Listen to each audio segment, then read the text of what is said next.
Hey everybody, it's Christine up today with the double shot kit for the scrap room, and this one features some PInkFresh studio papers. Very springy, very flowery, just beautiful papers. And I wanted to use a lot of them. So the first thing I'm doing is I am creating an outside border around my cardstock, and you can see that I had cut out the center of that patterned paper because I want to use it. And then I am going to go ahead and try and kind of create a pocket look. It didn't exactly achieve the look I was going for, but still happy with where it ended up. So I've got this pink ledger paper that I'm going to use as my pocket, if you will. And then I'm going to use these cute pictures of my daughter with one of our dogs and build it up from there. So ripping along the top there, and then I'm kind of pulling it to give it some added dimension, and I will use that as the centerpiece for my layout. Then the next thing I'm going to do is add some patterned paper to the bottom of it, just to, again, bring in some more of that patterned paper. So one of the things I really went back and forth on with this design is, well, actually, really the whole thing I went back and forth on. But I went back and forth on the placement of this pocket area, whether I wanted it straight or if I wanted it at an angle. I can't even tell you how many times I changed that plan. And then in the end, I finished the layout, but I had it sitting for like a week because I just could not figure out how to add a finishing touch to it. When I photographed it, just how I finished it on the video initially, I wasn't happy with it. And so I went back and forth quite a bit. Now I am definitely going to pop up the pocket area, and I am going to map my photos, and you saw that I trimmed them down a little bit. There is the cardstock in this is just a really pretty shade of off-white, and it's got a nice texture to it too. So I really enjoyed working with that. So I'm gonna go ahead and get that on there, and then I will go on to the next step, which is going to be engaging a whole bunch of the flowers from this collection. Now you can see on the back side there are some darker colors involved in this page kit, but I really focused in on the lighter, softer, springier aspects of it. It kind of felt like it was, you had to go one way or the other. And so I opted for the lighter stuff for today. Now, there is ephemera. There is also lots of flowers that you can cut out. And so I'm going to use those and tuck them in to my pocket, if you will. So that was really my original idea all along. And so I'm going to just tuck those in, adding adhesive to them, but just a light amount of adhesive because I want to be able to move them and such as I do my different placement. And there was really enough ephemera to really get a solid start on this. Had to do very little fussy cutting, and honestly, I'm not even sure that I ended up using what I did fussy cut. Having gotten to a point where I'm happy with the top part, now I'm going to go ahead and create some additional floral clusters using some of the patterned paper down below to tuck in as well. And really just kind of creating a spray of flowers throughout the layout. Now you will notice I ended up changing my picture. So I wasn't happy with the dog one. So I thought I was going to do that. And then in the end, I decided to just do a single picture of me and my daughter and keep it pretty close to 4x6 size. You know, sometimes a double photo is just too much. And quite honestly, in this one, with wanting to create the pocket look, it was getting covered up too much. And so I went for the art on this one. Still telling an important story. I mean, it's not any less of an important story. It just happens that there's only one photo of this story. And so it worked better for this layout. So, and I feel like I'm kind of defending that because you do see me do a lot of multi-photo layouts. But you know what? It's okay. If you want to do a single photo layout every single time, do it. If you want to do a multi-photo layout, do it. There's no right or wrong in this. It's simply your approach. And just so happens my approach kind of varies. If there's only one photo to tell the story, then there's only one photo to tell the story, and I can art it up.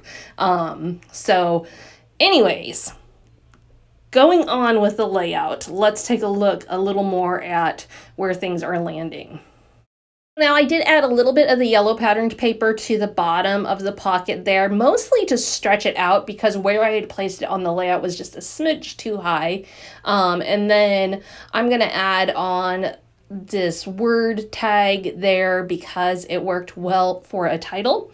You'll also notice that I'm adding some dimension to my various flowers and that I have created a third area for flowers over there on the other side of my title. So I've got kind of a off-kilter visual triangle going from the flowers up top to the flowers on the right to the flowers on the bottom left. All drawing the eye in and really still kind of struggling with some white space. So you'll see in the end what I come up with to break up that white space. Now I did decide to go ahead and bring in a little bit of the darker colors with some of the fussy cutting it and using the leaves and such for that, but not a lot. I didn't want a lot of the dark color on there. And like the flowers that I fussy cut, I barely used.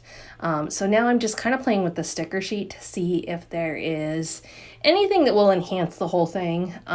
Like I said, I kind of just got stuck on this one, but funny enough, in the end, I end up really loving it. But it was a challenge getting there, which kind of surprised me because this is pretty much paper and colors that are pretty well in my style. But you know, sometimes you just hit that point where you get stuck and it happens. And that was definitely the case this month on this one specifically.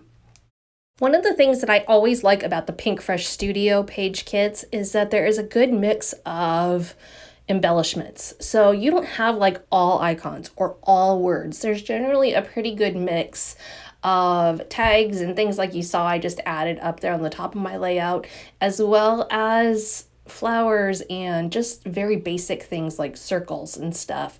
I always like that about them. Now, the one thing that they don't generally have is big title pieces. But as we know with kits from the scrap room, sometimes you just have to pull from your scraps or from your stash to create a title or to add some additional embellishments. Sometimes there's just not quite enough to stretch for the style of layout that you're going for. And while it's gotten you a good start, you might have to stretch a little bit. And that is okay. Like sometimes you just don't love what it came with and you want to switch it up a little bit. So in today's case, that was not the case. I didn't use anything from my stash until the end. I had enough for everything, but every once in a while you do that. And I keep a drawer of leftovers from my previous kits, so I can always dig in there first to see if I have anything that would work in that case. Now, finishing it off. So this is where I walked away from this thing for like a week because I could not figure out what to do next. I photographed it, I looked at it, I wasn't happy. I knew I wasn't done. It didn't need Nuvo drops, it didn't need enamel dots, I didn't know what it needed. It needed a soft addition. So finally I looked at a pile of vellum and I was like, oh, maybe vellum. So what I did is I took my butterfly punches in 2 different sizes, which I don't have a plethora of punches. I just happen to have 2 different size butterfly ones. I punched a bunch of them out and then I just put those cascading up the layout. So starting down by the title and below and then up to the upper right hand side. And that added just the right amount of additional stuff. So that obviously does not come in the kit, but I know if you're like me, you might have a stash of vellum or scraps of vellum that you could do something similar. Doesn't matter what the butterfly looks like, doesn't even matter what size it is, because it's vellum. It's not gonna like jump off the page at you. It's just a little simple addition of texture and dimension and just kind of keeps some of the white space out. Now I am using the Easy Runner Grand with the Ultra Strong refill because that works great on vellum because it doesn't show up. Or if it does show up, it's very minimal. And so I'm using that in the center of the butterflies to add them. And that is it. So kind of a fun, unique layout for me, but also one that I struggled with definitely. Everything from the scrap room except for the vellum and lots of fun. So if you do something like this, definitely tag me over on the scrap room page. I would love to see it. or tag me on Instagram or wherever you can find me. And thank you so much for joining me today. Be sure to head by the scrap room, check out this month's kits, and we will see you again next time.